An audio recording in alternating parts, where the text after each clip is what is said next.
Good morning everyone. I am Dr. Neetu Shivadasan and today we will discuss surface marking of lower limb. The objectives of today's class is to cover arteries, veins, nerves and the retinacula in the lower limb. The arteries, we will start by tracing the femoral artery, then we will see the popliteal artery in the back of the leg, which then divides into the posterior tibial artery, finally entering into the sole of foot as lateral and medial plantar arteries, the anterior tibial artery entering into the anterior compartment of the leg, then finally continuing as the dorsalis pedis. For the femoral artery, we will take a point A on the mid-inguinal point. For this, we will palpate the anterior superior iliac spine and the pubic symphysis. Draw a line midway between this is the mid-inguinal point. A point B on the adductor tubercle, which can be palpated at the lower end of femur. Join these two by a line divided into 3. The upper 2/3 of this line indicates the femoral artery. This is very important because femoral artery is commonly used for catheterization as in angioplasties, also for embalming and also to feel the femoral pulse. The popliteal artery can be traced on the back of the leg by making a point A 2.5 centimeter medial to midline at the junction of upper 2/3 and lower 1/3. So, divide the leg into 3 regions, then at the junction of upper 2/3 and lower 1/3, 2.5 centimeter medial to the midline. It's point A. Point B at the level of knee joint in the midline, then point C in the midline on the back of leg at the level of tibial tuberosity or the neck of fibula. So, you can palpate the tuberosity anteriorly and trace it backwards, or palpate the neck of fibula and come to the midline. So, these are your points B and C. You can join these 3 points now, and this is your popliteal artery.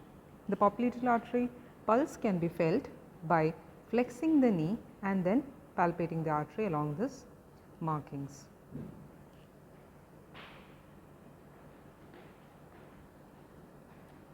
The posterior tibial artery can be traced by making a point A in the midline of the leg at the level of neck of fibula. So, again that is a continuation of the popliteal artery. So, point A, then point B is made midway between the medial malleolus and the tendoachilles. So, this is the point B. You can join these 2 points and this is the posterior tibial artery. For the medial plantar artery, you have to palpate the medial malleolus and the heel. Midway between this is the point A.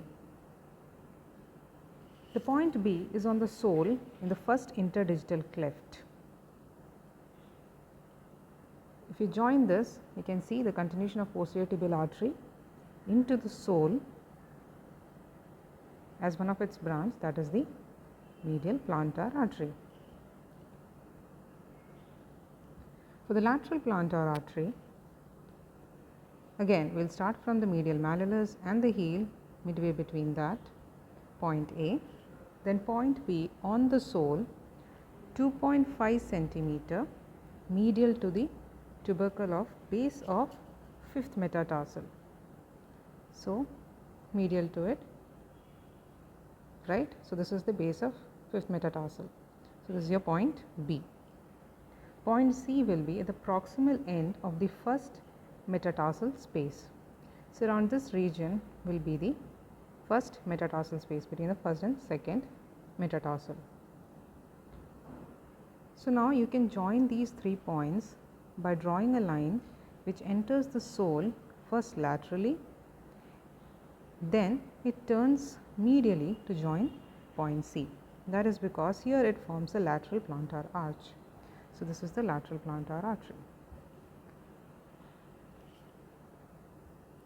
The anterior tibial artery can be traced by making a point A 0.25 centimeter below the medial side of head of fibula. So, this is the head of fibula, you can palpate it, 2.5 centimeter below that, point A. Point B is midway between the lateral and the medial malleolus. So, this is a point B. By joining these 2 points, you get the anterior tibial artery. The dorsalis pedis artery, which is a continuation of the anterior tibial artery, can be seen by again making a point A midway between the lateral and medial malleolus, point A. Point B at the proximal end of first metatarsal space. So, this is the first and the second metatarsal proximal end of the space between these two. Is a point B, and join these, that is the dorsalis pedis artery. To get a better view of this, we will again make a point A between the lateral and medial malleolus, then between the first metatarsal space, the proximal end of it, the point B. You can join these two to get the dorsalis pedis artery, and this is where you can commonly palpate the pulse over the intermediate cuneiform.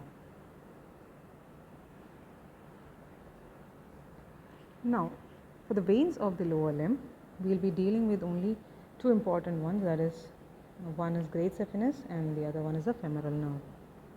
So, this is the great saphenous, which will finally drain into the femoral vein. So, the great saphenous can be traced by marking 3 points. Okay. Point A at the ankle 2.5 centimeter anterior to the medial malleolus. Point B at the knee a hand's breadth behind the medial margin of patella. So, around here. Point C at the saphenous opening, which is made by making a point at the pubic tubercle, then from there 4 centimeter down and laterally. So, this point is the saphenous opening where the great saphenous vein enters the femoral vein. So, we can trace the vein now. So, at the dorsum of foot, dorsal venous arch and the medial marginal veins will join to form the great saphenous vein anterior to the medial malleolus. Then it ascends along the medial aspect of the leg. At the knee, it goes slightly posteriorly. It again re-enters the anteromedial aspect of the thigh and ascends upwards to the saphenous opening, finally draining into the femoral vein. So, that was the great saphenous vein. Now, for the femoral vein, we have to first draw the femoral artery, that is, draw the midinguinal point. From the midinguinal point to the adductor tubercle, the upper 2/3 of this line indicating the femoral artery, right. So, the femoral vein can be drawn in relation to this artery, that is, in the upper half the femoral vein lies medial to the artery, then in the middle half it lies posterior to the femoral artery, and then it crosses and lies on the lateral aspect of the artery in the lower half. Okay. Now, again, this relationship of the femoral vein is very important, because at the femoral triangle, the femoral vein can be used to get blood samples for various tests or even to catheterize it. The nerves of the lower limb we have to trace on the anterior and the posterior aspect. In the anterior aspect, the most important one is the femoral nerve. On the posterior aspect, we have the sciatic nerve, which will divide as the tibial nerve in the posterior compartment, then it will enter the sole of foot as medial and lateral plantar nerves. The common peroneal will enter into the lateral aspect, then finally come in anteriorly as the deep peroneal nerve, and also the superficial peroneal nerve on the lateral aspect, which will divide into many branches over the dorsum of foot. So we have to trace these nerves. For that, again, the femoral nerve can be traced by again marking the mid-inguinal point. From there, 1.2 centimeter lateral to the mid-inguinal point is the point of origin of femoral nerve. From here, draw a line 2.5 centimeter in length. Okay, 2.5 centimeter in length. This is suggestive of femoral nerve. Here on, it will divide into various branches. So this is the main part where the nerve is compact. Sorry. After that, the sciatic nerve. The sciatic nerve can be traced by making 3 points, 2 in the gluteal region and 1 in the lower part of the thigh. So the upper 2 points are these, which can be best traced in another picture. So now you can see the outlines of the body, as well as you can imagine the outline of the bones deep to the skin as well. So now we'll take a point A by first palpating the posterior superior iliac spine. This lies just deep to the dimples. So you can see on the posterior aspect there are some dimpling in the skin. Just below that, if you palpate, you get the posterior superior iliac spine. Then at the lower end, you can palpate the ischial tuberosity. Draw a line, get the midpoint of it. From there, 2.5 centimeter laterally is your point A. Draw another line from the greater trochanter to the ischial tuberosity. Midpoint of this line is the point B.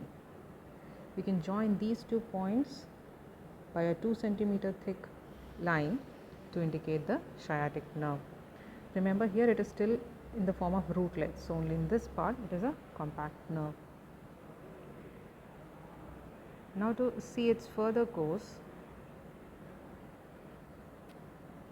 you can again mark the previous points, right? 2.5 centimeter laterally is a point A, midline point B. Point C is at the upper angle of the popliteal fossa as point C. Now if you connect these 3 points by a 2 centimeter wide line, that is the sciatic nerve. Okay.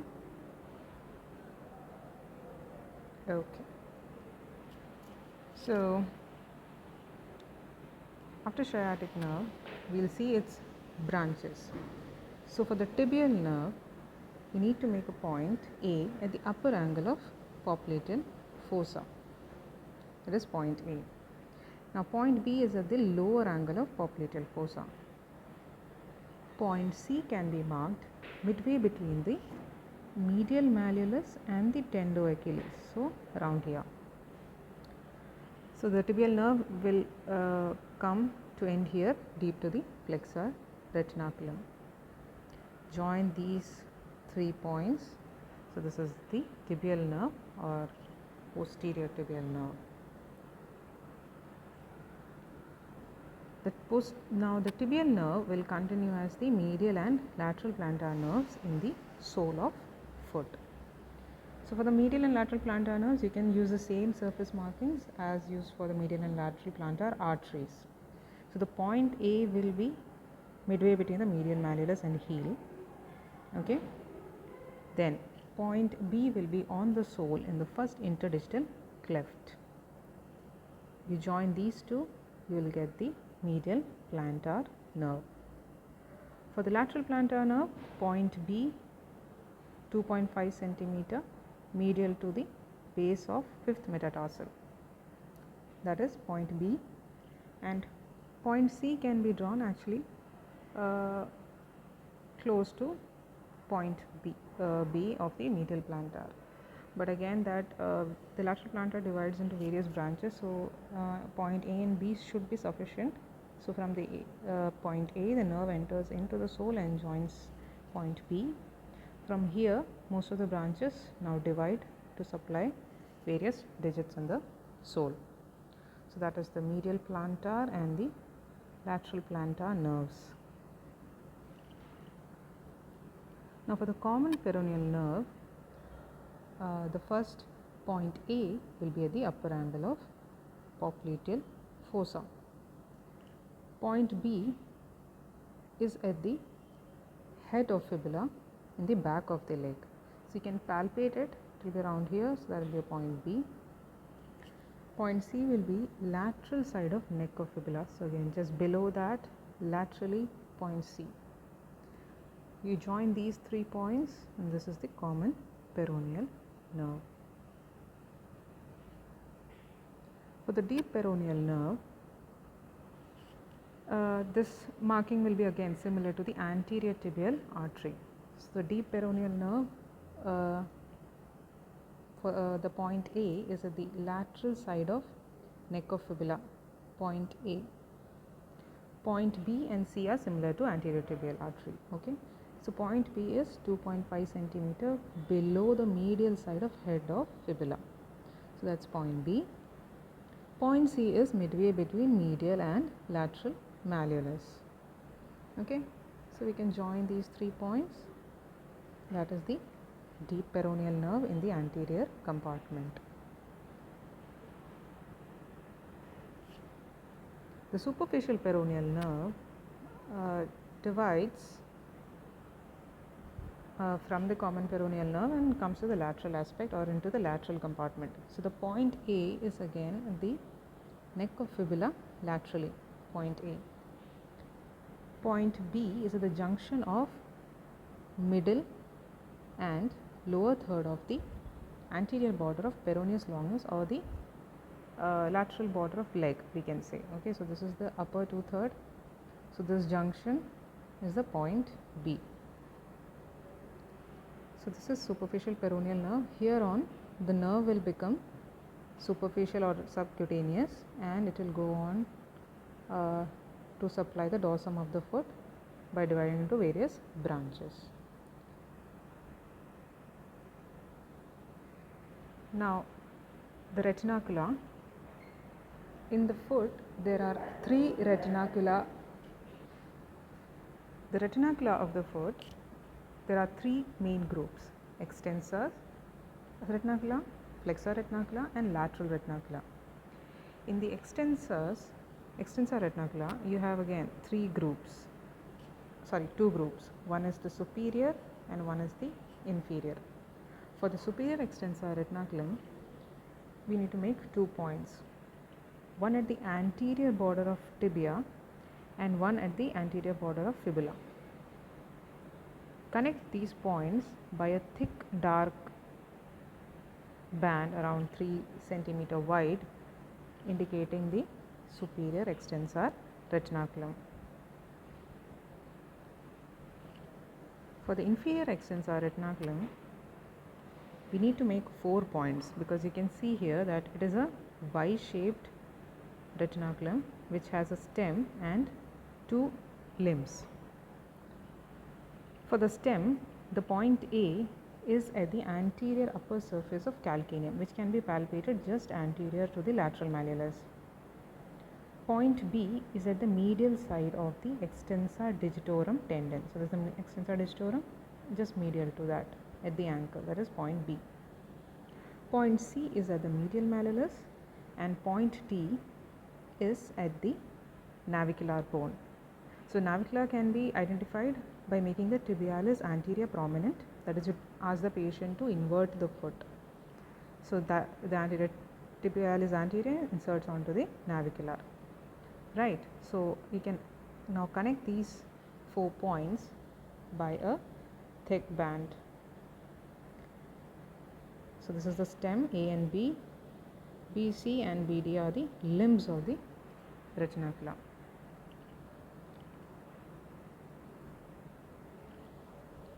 So, the flexor retinacula is in the medial aspect of the foot, and it can be marked by making a point A at the medial malleolus and a point B at the medial side of the heel. Join these two by a 2.5 centimeter thick band. This is the flexor retinaculum. Deep to it lies the tendons of tibialis posterior, flexor digitorum longus, posterior tibial artery, posterior tibial vein, posterior tibial nerve, and the flexor hallucis tendon.